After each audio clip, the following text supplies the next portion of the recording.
ভাই ভাই ভাই আমার আল ছেড়া রেখে দুইটা মগা দিয়ে দেন ভাই, দুইটা মগা দিন।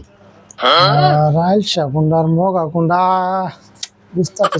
আচ্ছা আমি একটু বলছি না বইতাম হ্যাঁ একটু ঝামেলা আছে একটু বল দেরি বো দেরি তো আমরা বল নিয়া ওই চন্দ্র ভাই মগা রেখে পাঁচটা চালাক দেন। বলছি রাইলসা রেখালার মগা দিতাম অনেক মগা রেখে আইছে সালাক দিতাম। আচ্ছা কেডা দেন দি আচ্ছা আপনি একটু বলছেন হিসাব করতেছি তো হিসাবে ঠিক আছে আপনি একটু বল কাকা আর যাই সালাক রেখে দুইটা টেটন দেন। আইসা রেখা মগা দিতাম মগা রেখে অনেক সালাক দিতাম সালাক রেখে টেরন দিতাম কোন নসিবত বললাম আপনি একটু বলছেন দেখতেছি আমি হিসাবটা একটু শেষ করি আমি একটু বল কাকাটা লয়ে বইতাম। আচ্ছা এটা দেন আমারটা দেওয়া লইন আপনি একটু বল আমরা করতে তিনজন দিয়ে বয়সি আমার একটু জিনিস বুঝা যাবেন এটার যে আইসা নোট কইছু 1000 টাকা নোট আছে এটা আমার একটু বুঝা যায় এটা বুঝাইতাম, এটা বুঝুন না পোলা মানে তো ব্যাক করলাম না মিয়া।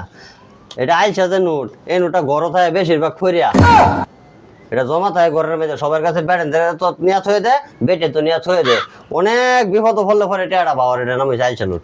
এই কারণে আইসা রাখছেন এটা এই যে এই ভাই যে আইসি 500 টাকা নোট লয়ে কইছে মগা নোট এই লোকে কইছে এটা মগা নোট, সালাক নোট দিতাম এটা আমার একটু বুঝা যায় না ও তাহলে এটা তো মগা নোট।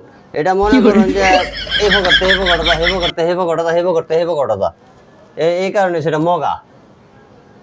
আমি এই যে কম্পিউটার চালাই হ্যাঁ। বিকাশ করি হ্যাঁ সব কিছু করি আচ্ছা ও না আমার এই যে এই চাচা আইছে যে আচ্ছা সালাক রাইকা টেরন দিতাম এটা তো আমি ভাই কোনো বেদ বুঝলাম না আমি তো ভাই এই দিকে কোনো এউরি না আমি তো ভাই এইদিকে আছি কম্পিউটারের বিকাশের মধ্যে আপনি আমার একটু বুঝাইতে হয়েছে তাহলে আপনি কেয়ার কম্পিউটার চালান আর কেয়ার বিকার চালান মিয়া, এখন মিয়া চালাক চিনুন না মিয়া, চালাক রেখা টেরন দেবেন, এটা টেরনও চিনুন না মিয়া, আমি দোকানদার মিয়া ধরো মিয়া, এটা বুঝাইছি না আপনারে টেরন চিনুন না আমার কি পাগল বানাচ্ছুন এই যে এইটার অর্ধেকটা টেরন অর্ধেকটা টেরন মিয়া, আর দোকানদার